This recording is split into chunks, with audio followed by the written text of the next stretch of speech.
میرے پیارے دوستو، کبھی کبھی میں سوچتی ہوں کہ دنیا میں ایسے لوگ بھی ہوتے ہیں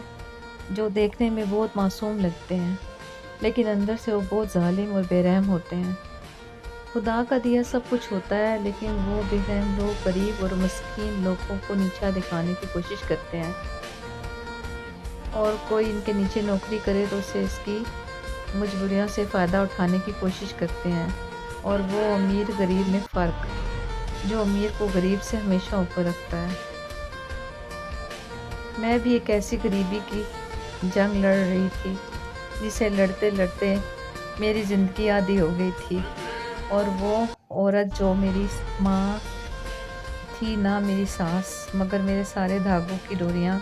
اس کے اپنے پاس اس نے رکھی تھی، اور وہ میرے شوہر کی پھوپھو ساری زندگی میرے شوہر کو کنٹرول میں رکھا، اور شادی کے بعد ظلم ستم کرواتی رہی، اور اب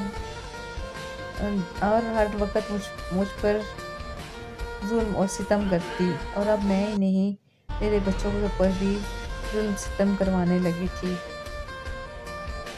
میں ان کے ہاتھ کی بچی سہ سہ کر بیمار پڑ گئی، اور وہ جسے کوئی خدا کو خوف نہیں، اس کا بس چلے تو مجھے اور میرے بچوں کو جلا ڈال، کھانا بھی ان کا بس ہو تو کھانا بھی ہمارا بند کر دے، میرے بچوں کو میرے شوہر کے سامنے بدوائیں دیتی، اور میں آنکھوں سے آنسو بہاتی اور کچھ نہ کر پاتی، اور میرے شوہر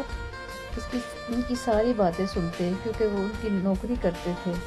اور ان کی میں خدمت کرتی، اسے غسل کرواتی، ان کی کنگھی کرتی،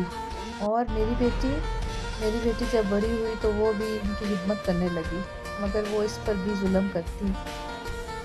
رہی، یہاں تک کہ اس کے دل نے ہار مان لی اور اس نے گولیاں کھا لی، لیکن خدا نے اسے بچا لیا، لیکن پھر بھی میرے شوہر کی آنکھیں نہ کھلی۔ یہ میری نہیں، میرے